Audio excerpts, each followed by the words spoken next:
Hey guys, welcome back to Vertice Models. Today I'm be painting blood angels. I'm doing 3 different styles and using different techniques for each, just so I can, show different ways of painting. And one way might appeal to you more than another way, but each style has its certain look, its unique look that it gives. So for this first one is dry brushing, and it's like 90% dry brushing, really. But I like the way it gives it like a worn out look to it. It's got a lot of noise, and I think that style looks pretty cool. So the second color I'm using is matte white over the gray, ash gray.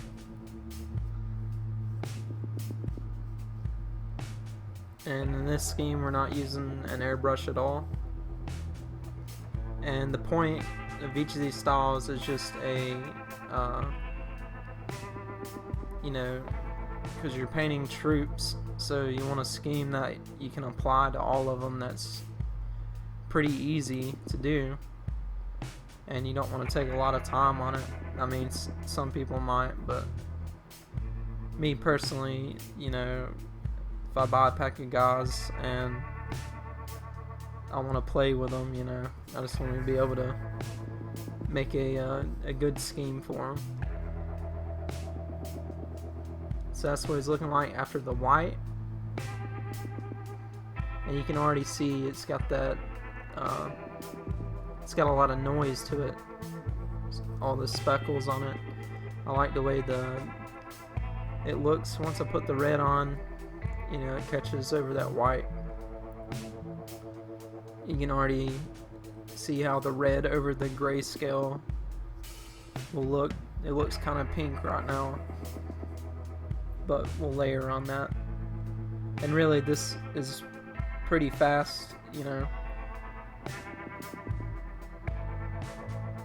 It's haphazard, I mean, you're accurately dry brushing, but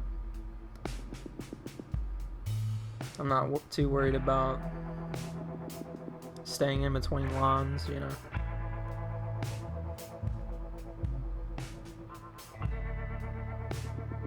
So this is just pure red, and that's what it looks like after the pure red.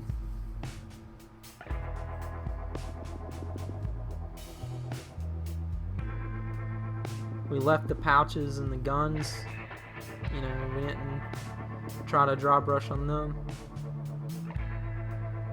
Next I'm using lava orange, and we're highlighting the pure red parts.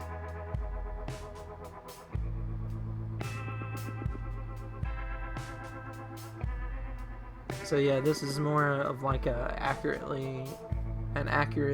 dry brush scheme, because I'm avoiding the gun. That'll save me a step later, and I'm just focused on creating the highlight on the armor. Well, I guess you could call it smart dry brushing, because you take it in steps, and that's what I love about this type of scheme. Is like, I did the gray so I can build up the red, but the gray I'm also doing the whole model, which takes care of my next step, which is on the pouches and the gun.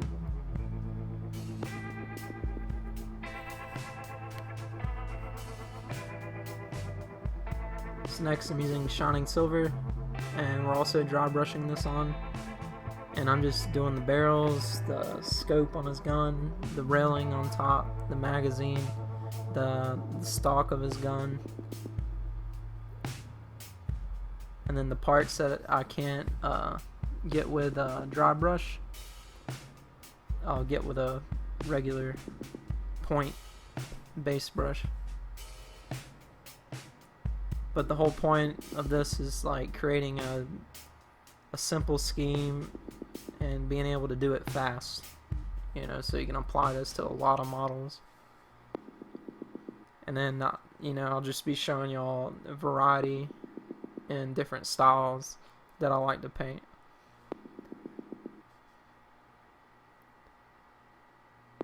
So I got the metallic on there, the barrel, the scope, magazine, the handle on the gun, the thrusters on his pack, and we avoided the pouches and the base of the gun. And then this is the first color that I based with a brush. It's the only color besides the silver on his face. And I'm just doing the symbols.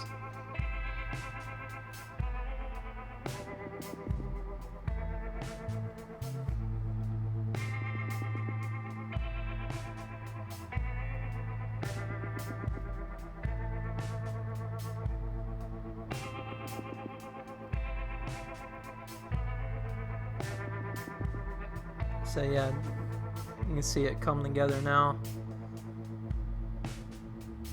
The little banner right there was just pure red based, same colors we've been using, and then just white on the cloth.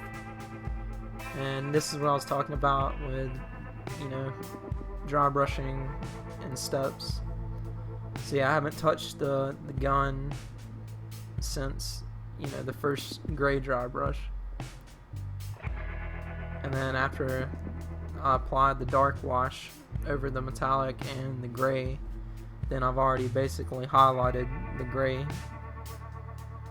part. So not only does the dry brush give it a cool texture, but you can save yourself steps doing a different style. You know, each style has its benefits, but you can save yourself a step and just be able to, you know, finish faster.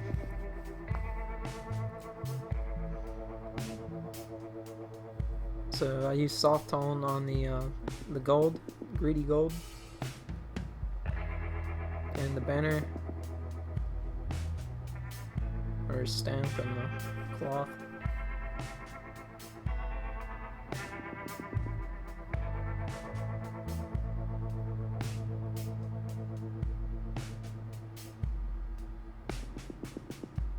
So what I did for the eyes, just use pure white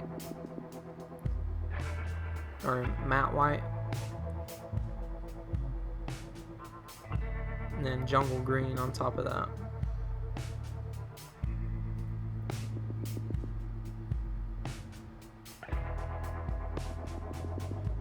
I try to show each step that I do, but sometimes it's hard to do that with the camera in front of me, especially on the small details like that, but I do my best.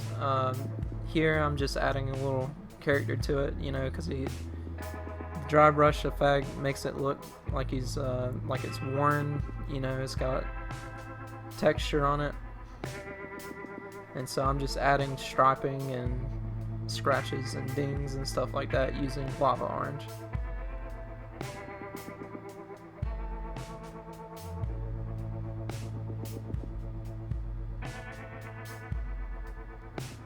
Just to add a little character to it.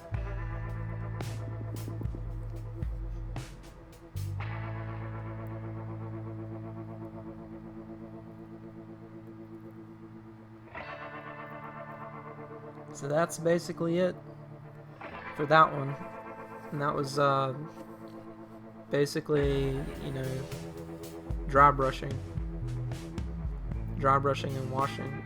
So this next one I'm using Airbrush, and Airbrush is a lot faster than you know, dry brushing when it comes to creating fades, and it's a lot cleaner and smoother, which is a benefit sometimes.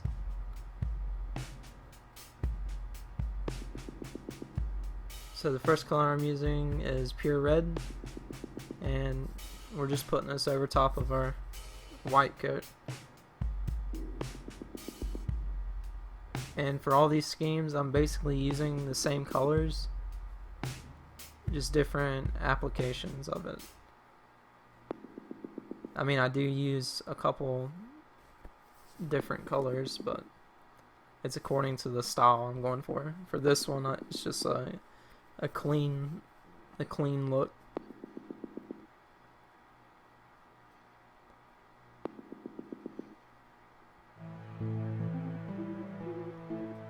So that's what it's looking like after the pure red.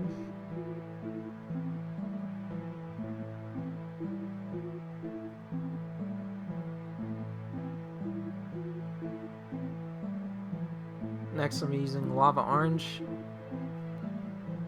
and the same with the previous scheme, you know, I'm just working on the highlights. So the front of the visor there, top of the shoulder pads, the knee pads, and then the bottom of his boots, the back of his calves, top of his pack. And as you can see, the difference between this and the last one, you know, if I was wanting to make my miniatures like, you know, battle damaged, I would want to use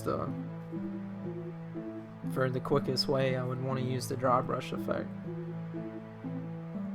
And this is what I love about using airbrushes, is like, you know, I can base things a lot faster and get a smoother transition. So what I'm doing here is just using matte black, and I'm doing two things at once. I'm basing my pouches and my gun, but also I'm adding shading on top of the red around the pads. As suppose on the dry brushing, you know, I used that grayscale to already have my weapons based while I was doing two things at once. And I messed up a little bit on here, and that's also a great thing with the airbrush, is, you know, you see that right shoulder pad, you know, I got it a little too stark on there, and so I just went back with pure red and fixed that right fast, just to blend it in. You can get great transitions with the airbrush. So after the pure red, I'd go back and get the lava orange again, and then spike it on top. So that's what he's looking like after he's based. We got the weapons and everything based. It's really quick with the airbrush. Next we use shining silver, and you know, it's similar to the first one. You know, we're just staying minimal with it and just dry brushing the metallic parts, and then just basing with a brush on the earpiece and stuff out. It's harder to get to without touching the red. Same thing, you know, greedy gold on the symbols, and then pure red and white on the little the name escapes me, but the stamp. So here is you know, what you can save time on in the first style that I did with the dry brushing. So I'm going back and I'm edge highlighting with the gray on his weapons, and that's a benefit of the first style.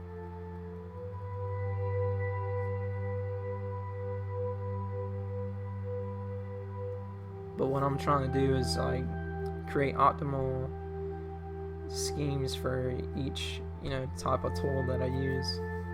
If I can save myself a step, especially when painting multiple miniatures, you know, you buy a pack of these guys and it comes with 10, and you just want to be able to get them painted. So I like trying to come up with schemes that, you know, that will take less time to paint and still have a great result in the end. So I got all the grays, all the pouches and the gun highlighted.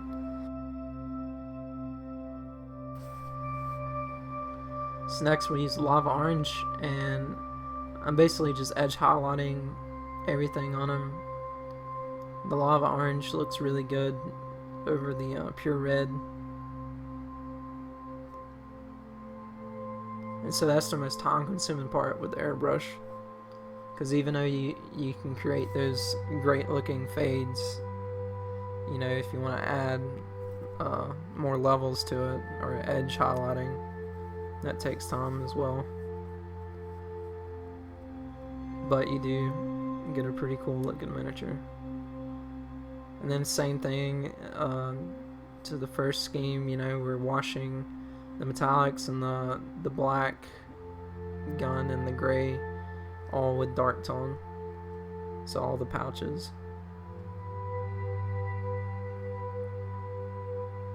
and the gun.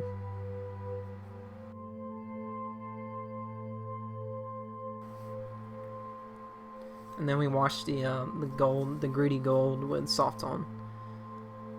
And then this is another thing that I like about the airbrush, is being able to, you know, have pre-highlight it with white, and then we'll go back with the jungle green and we'll just airbrush it on to make it, you know, it gives it more of a glow, a hazy look.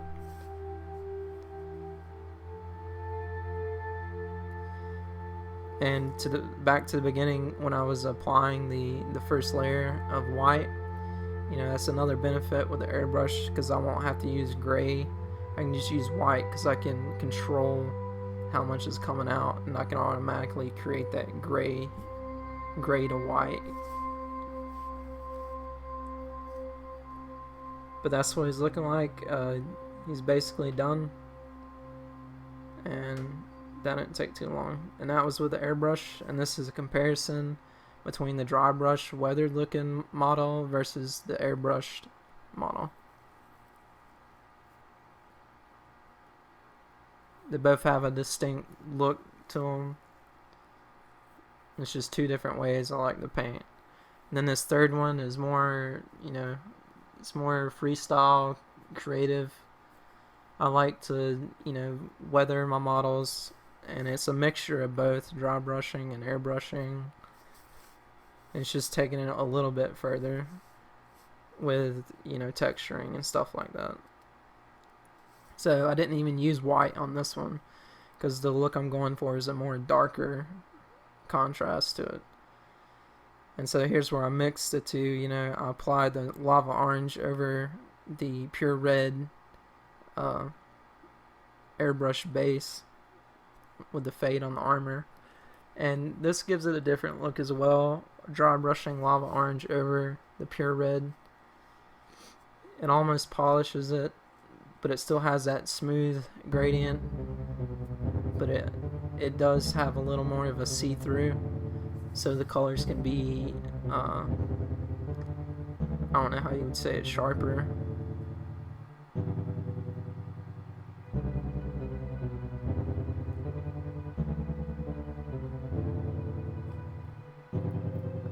I just like the way that looks.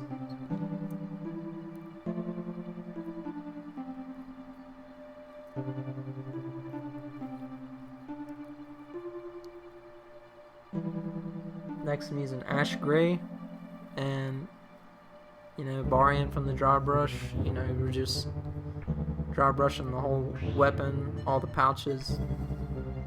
This one is probably my favorite type of painting, just because I'm not worried about, you know, staying in the lines, and I can get as crazy with it as I want.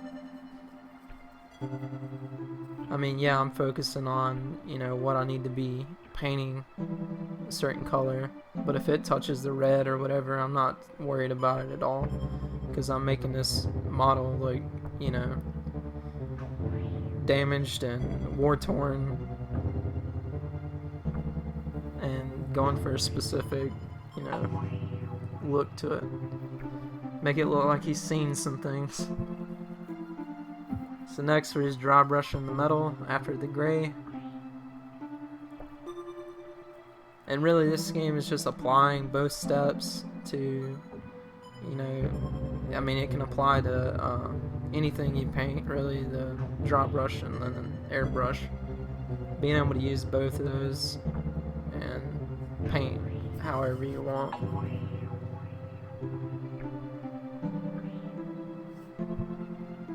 Being able to paint efficiently, and it doesn't take that much time if you do the right steps. So that's what he's looking like after the gray, the gold's base, same thing, you know, greedy gold, pure red, and the white. I don't even, in this scheme, I don't even wash anything with any, you know, shades or anything. I'll be using oils on this one, but I'm using rough iron now and using a sponge. And what this does is, you know, you got certain mediums that you can use to create chip effects or whatever. I don't like using those because, especially whenever I'm painting a bunch of junk, you know, you're working within a time frame whenever you start, you know, applying that stuff on. And sometimes it works on some things, and then sometimes it takes a little longer to do on others, and you're actually applying chipping and stuff like that. But with the rough iron on this, you know, it's a quick, you know, it's really quick just to apply with a sponge, creating that chip texture, and it saves you a ton of time. So what I'm doing here is using white, and I'm using this to an advantage of the next step I'll be doing. So with the white, I'm just stamping that on over top of the rough iron, and I'm just creating layers to it.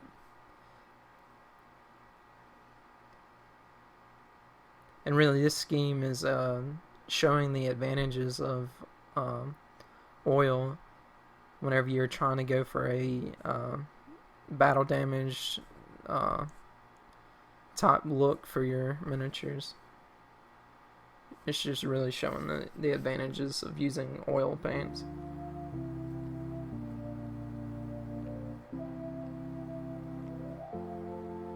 Versus washes, like in the previous steps.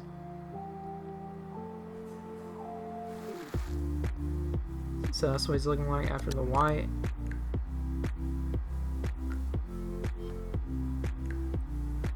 Has a pretty cool look so far, but it's kind of like whenever I'm doing my gray to white highlight before I start applying a base color to the model, just to make the colors more vibrant. Same applies here, where I'm using yellow orange, and you know, this is the best thing about oils, is I'm just slapping it on wherever I put that texture, and it'll stain that white, so it'll automatically give me my lava orange color chipping, as well as weathering the model. So again, it's like two things in one that it's doing for me, which is saving time on painting. And like I said, this is much more freeform painting, I guess you could say.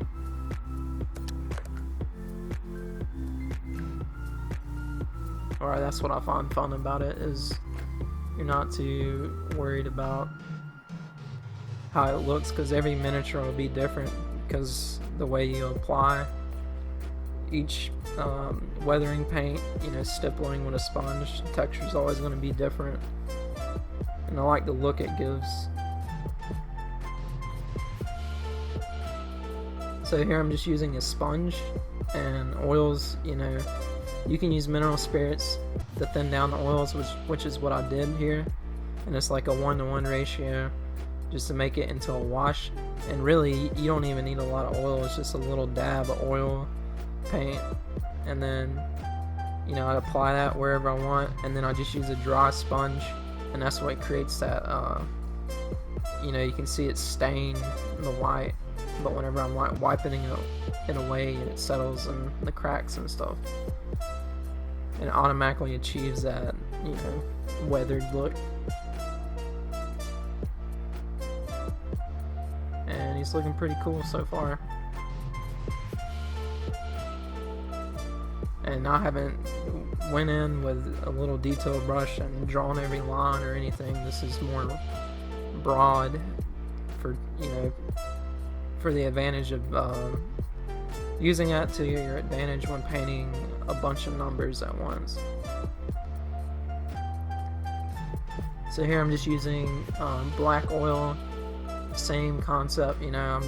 I'm using this on basically using this for a wash for all of my metallics and everything, and I'm not worried about it getting on the red. You can see I'm not being that careful with it, because really I think the more when going for this type of look, the more mess ups I got, the, you know, it's almost a benefit in a sense, because it breaks up, you know, the red, as well as, you know, shading what you're going for. And then here I'm just white dotting the eyes. I want to make it a little glow effect, so I line the underneath of the eyes. Then I just use jungle green.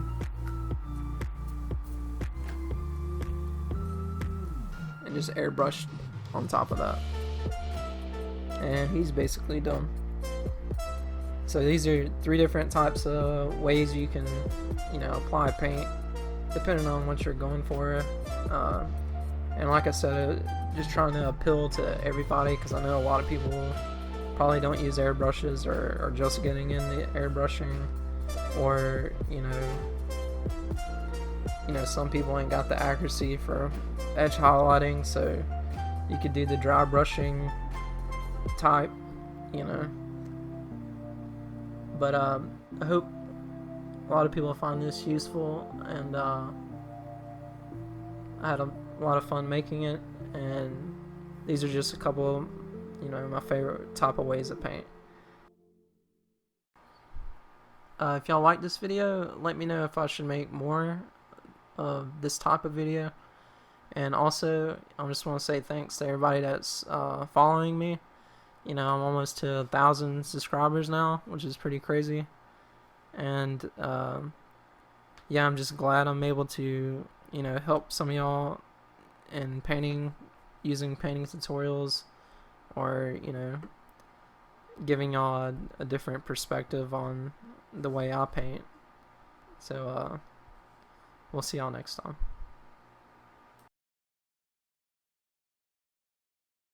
If you want to see more of our content, don't forget to subscribe. Also, feel free to check us out on Instagram, or consider supporting us on Patreon. All of our links will be in the description below. It really means a lot. Thanks everybody for watching. Let us know what we should make next, and we'll see y'all next time.